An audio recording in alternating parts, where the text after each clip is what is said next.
Okay, moving into our pancreas. So this is probably going to be one of the hardest organs that you guys have to learn to scan. It's very abstract on ultrasound, and ultrasound is not going to be the first choice modality in terms of imaging for the pancreas.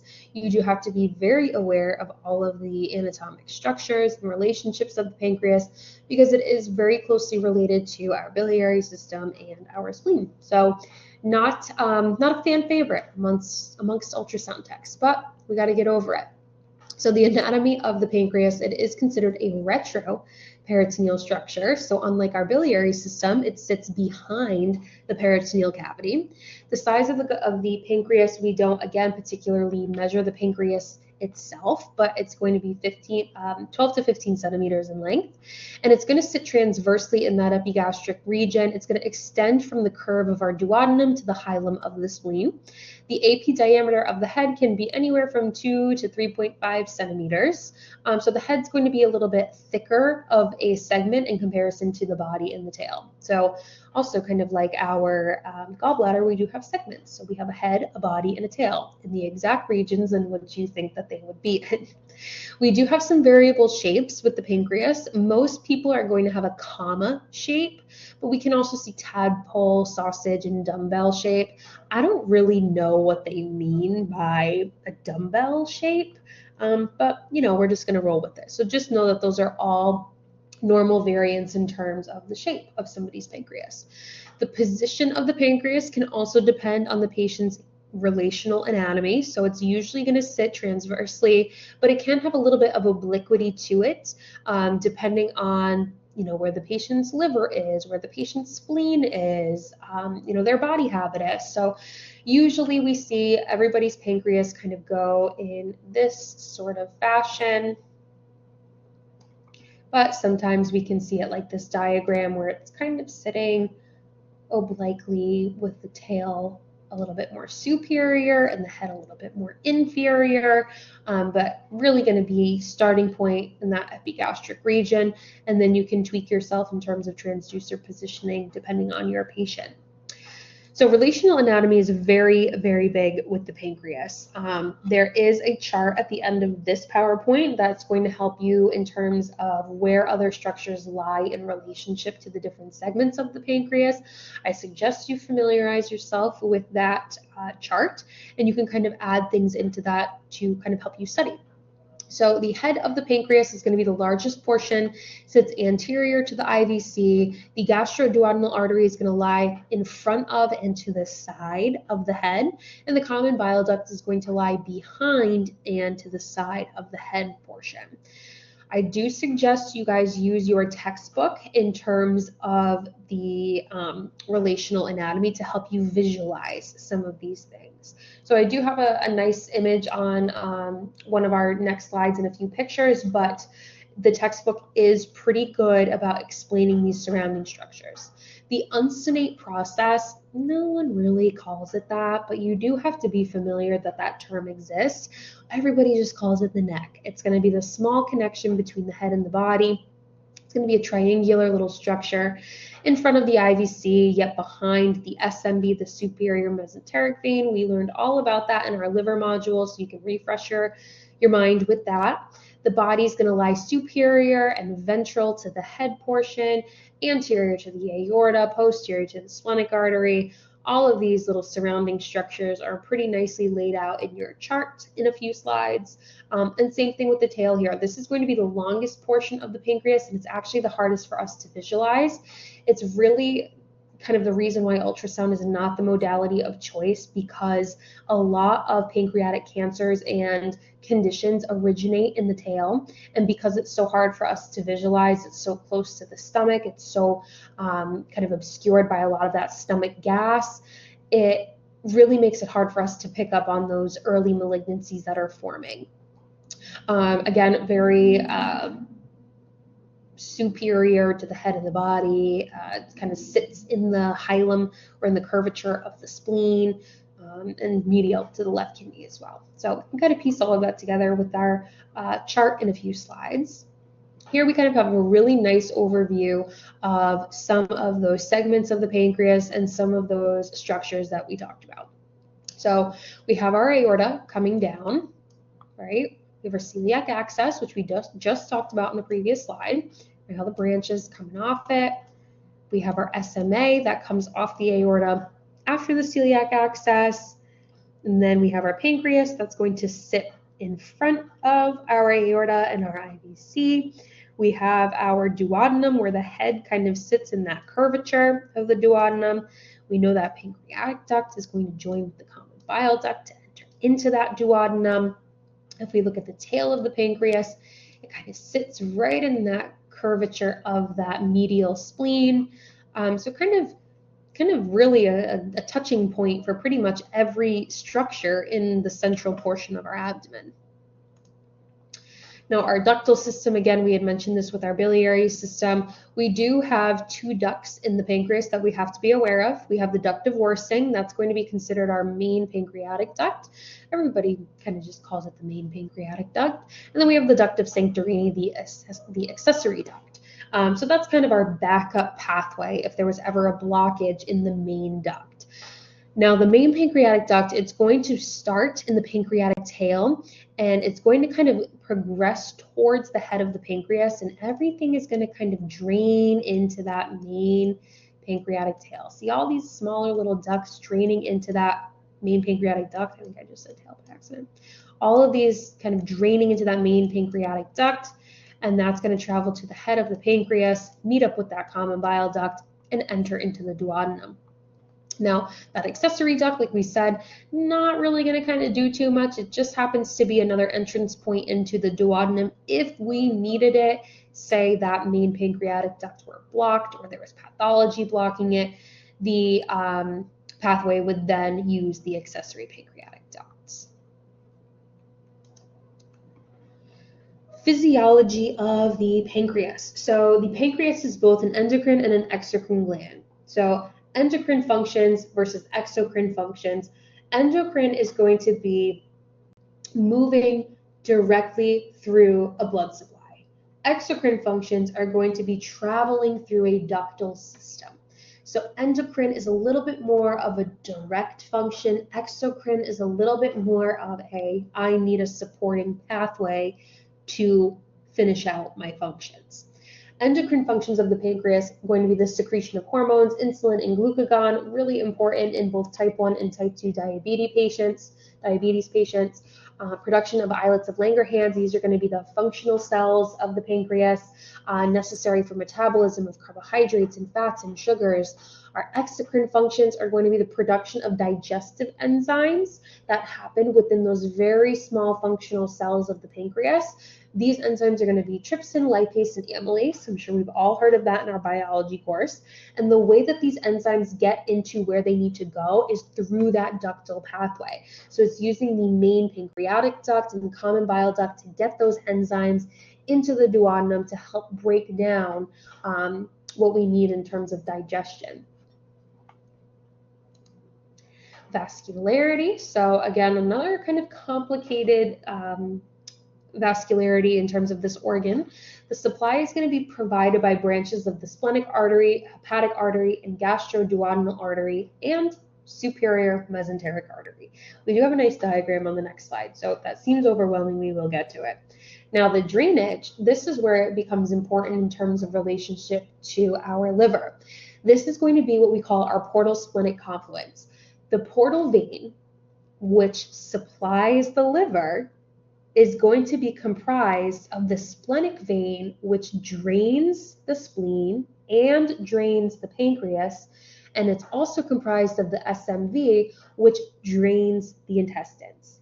So you have the splenic vein, which is traveling from the spleen through the pancreas, meets up with the vein that drains the intestines, the SMV, and then those two come together to form the portal vein, right? The portal splenic confluence, and the portal vein supplies the liver. You're probably thinking, well, okay, wait, it just drained the spleen, and it drained the pancreas, and it drained the intestines, right? Those two vessels drain 3 systems. Isn't drainage supposed to be waste products? Yes, it is. But within those waste products, the SMV, it's pulling nutrients from that digestive system, right, from the food that we ate, and it's saying, hey, your liver needs those nutrients, right? Or that liver needs to process or filter those nutrients. So that's how it's entering in and now becoming the supply of the liver. So very, very unique relationship with a lot of these organ systems. Here we have our nice diagram kind of showing the relationship of all of those. We have our splenic artery. Well, let's talk about our arterial supply first. Again, going back to our aorta, traveling down, celiac axis is the first branch off of our abdominal aorta. Celiac axis is going to have a hepatic artery coming off, a splenic artery coming off, and a gastric artery coming off. We care about, in terms of the pancreas and the spleen, we care about the splenic artery. That's going to supply our pancreas and then extend out and to supply our spleen. Now, the hepatic artery, which also branches off of the celiac axis, is going to go off to supply our liver, and it's also going to have a branch that comes off it, the cystic artery, which is going to supply our gallbladder. Another one of those branches that comes off the hepatic artery is going to be our gastroduodenal artery, this guy right here. That's going to go off to supply the head of the pancreas. Now, if we talk about drainage, we have that SMV, like we had mentioned, coming from the intestines, taking those nutrients from the intestines. And we also have the splenic vein, which is originally coming from the spleen, traveling behind the pancreas. Everything from the pancreas is draining into that splenic vein. And then it's eventually going to travel all the way through that pancreas, meet up with that SMV, become the portal vein to head up into the liver, to supply the liver.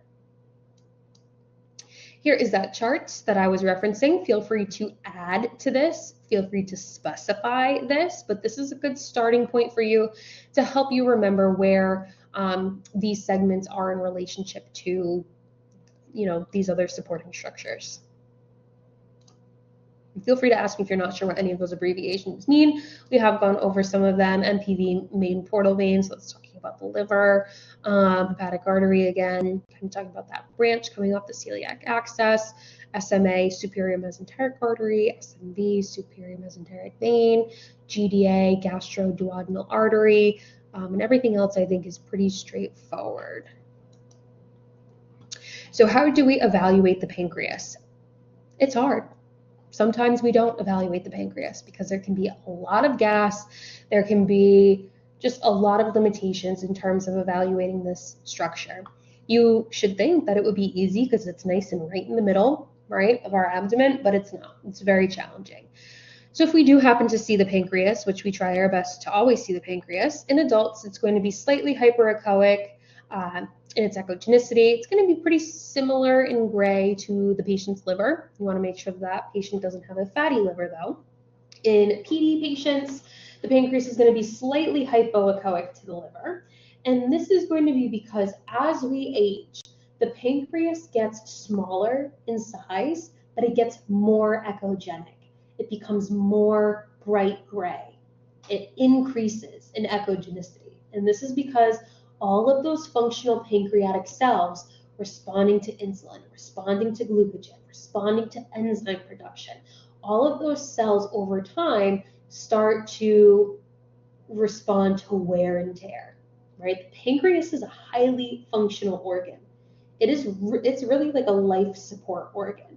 So functioning for the entire duration of an adult patient or an elderly patient's life, those cells are going to start to slowly die off. And as they die off, they become replaced with the fatty cells that it's trying to process. So it becomes more echogenic.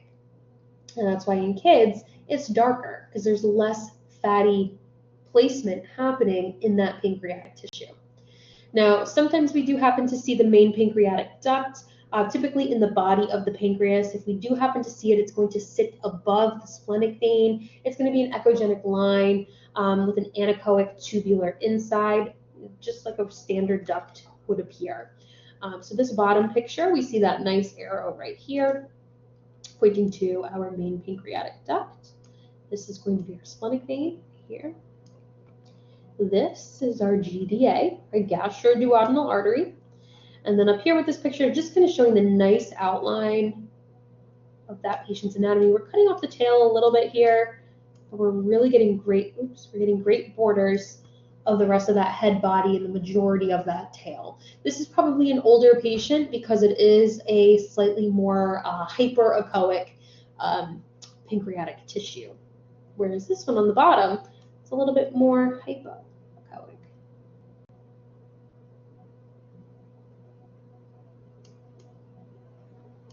Keep cutting off a little bit of that border. So here we have really, really great diagrams, again, showing the relationship of what some of those supportive structures and vessels are.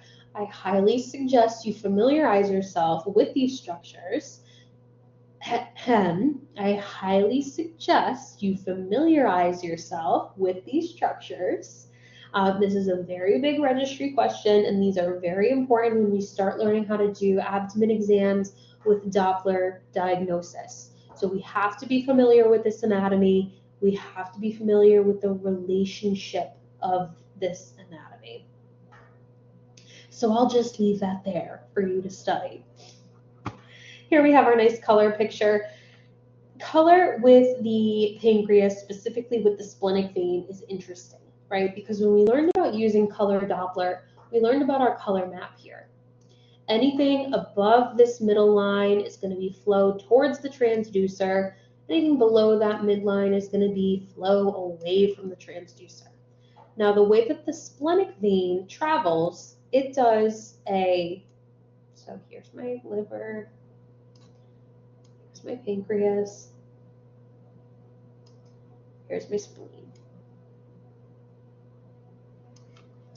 My splenic vein starts in my spleen, and it goes this, down through the tail of the pancreas, body of the pancreas, and like that, right? Because it joins up with our SMV here. So it's doing a big kind of loop, right? It kind of goes like this, our splenic vein. And because it does that, the segment of the vessel on this side is going to appear one color, and the segment of the vessel on this side of the loop is going to appear the opposite.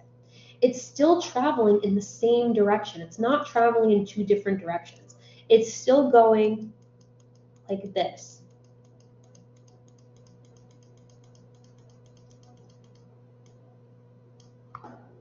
Right? It just happens to be that once it gets to this side, it's now traveling away from the transducer, right? Hence why it's appearing a different color. So it's still going in one direction. It's just because the pathway of that direction changes in relationship to our transducer. So make sure if that doesn't make sense to you, you're reaching out. We can kind of explain it a little bit further, but that's, pretty much the cut and dry of it. So how do we evaluate this on an ultrasound or on an exam? Again, these patients should be NPO, nothing by mouth, for 6 to 8 hours. We try to schedule abdominal exams first thing in the morning so that patients just don't eat after midnight, and they can come right in for these abdominal images. This is going to help us to reduce abdominal gas in the patient's abdomen. So it's not really as important as it is for the gallbladder in terms of contraction, but we know that a lot of gas settles right in this epigastric region very easily, so we want to minimize that if possible. Still using our curved linear array transducer, 3 to 5 megahertz. We're using our color Doppler frequently to help us differentiate between what is a blood vessel and what is a duct. In order to optimize our images, you always want to be changing your transducer obliquity so that you're matching how the patient's anatomy is sitting in their abdomen. Usually we're changing the transducer obliquity towards the patient's left shoulder. So we're in a transverse transducer position. We're kind of moving our pinky a little bit to let that right side of the transducer kind of move a little bit up towards the patient's left shoulder or down, depending on their positional anatomy. We're using our liver as a window to help us if we can. Usually if we kind of start with the liver and we look for the pancreas, we'll start to see the head of the pancreas, and then that can put us in the ballpark of, okay, well now I see the head, so how can I adjust myself to see the body or see the tail? We're also using the transverse left lobe of the liver as a window to sweep right through. So when we're doing transverse left lobe of the liver, we're sweeping all the way up to the heart. We're then coming down inferiorly, we're sweeping through that liver tissue, and as we come out of that liver tissue, we'll start to see pancreatic tissue right beneath it. We also want to make sure that we're pushing hard enough on our patients. When we're using a lot of compression, it's going to help us displace the stomach if the stomach is full of water, or which it shouldn't be full of food because the patient has to be NPL, but it could be full of water. So we're using compression to kind of move that stomach away from the pancreas, or to help move some gas out of the way. You can also try having your patient take in really deep breaths. You can try to utilize the pot belly technique where you have them push out their abdomen like they're pregnant. Sometimes that moves the pancreas more anteriorly, or you could use water to help, again, displace that stomach, and use the stomach as an acoustic window. So we know sound travels very easily through water, so we can use that to our benefit. Really just a lot of practice is all I can kind of say with that. Just a lot of practice, a lot of visualizing, and just kind of finding it on your own. Images to obtain in terms of a protocol, we're always looking at the pancreas and transverse. That's going to be our bread and butter. We're seeing the head, the neck, the body, and the tail all in that transverse plane. We're only using sagittal to document pathology if there is pathology. You may see when you start clinic that there are some sites that require you to do a sagittal picture of the pancreatic head, but that's pretty rare across the board. We're usually relying heavily on just our transverse pictures. Our pictures, our transverse images, should include the relationship of the pancreas with the the common bile duct if possible. But again, that's an if. And it also should show the relationship of the great vessels, meaning the IVC and the aorta, and also the relationship of the portal vein and the splenic vein. So we're always putting color on the pancreas to show the splenic vein traveling through, and then we try to show it with the portal splenic confluence as it meets up with the SMV. We do have some measurements that we have to be aware of, but we're not taking measurements on a pancreas if everything appears normal. There's no standard images that we have to take measurements of with the pancreas, but you do have to know if you happen to see a segment of the pancreas that looks really thick, that could be an indication that something is happening in that area.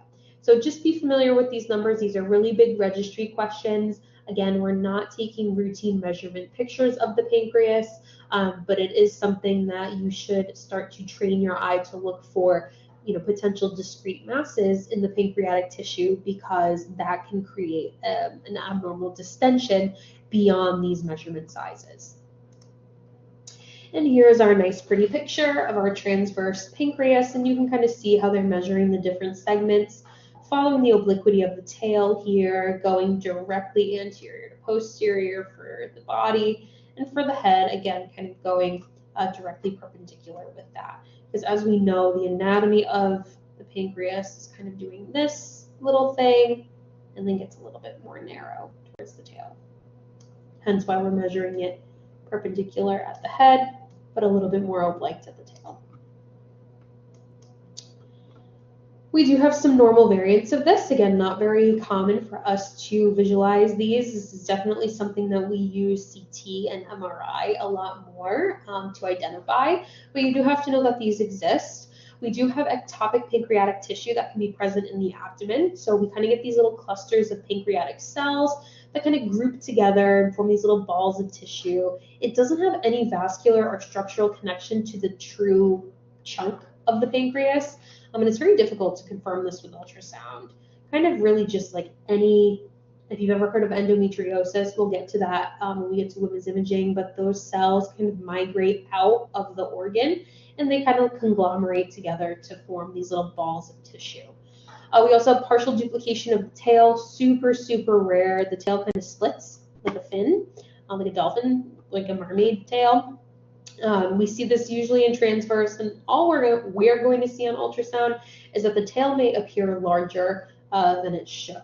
Here's a really nice CT image. This is going to be a transverse axial picture where you can see the tail heading towards, here's the spleen. You can see the tail here, and you can see it's split right here. So we have these two little fins. So pretty neat. And then we are going to roll right into our spleen.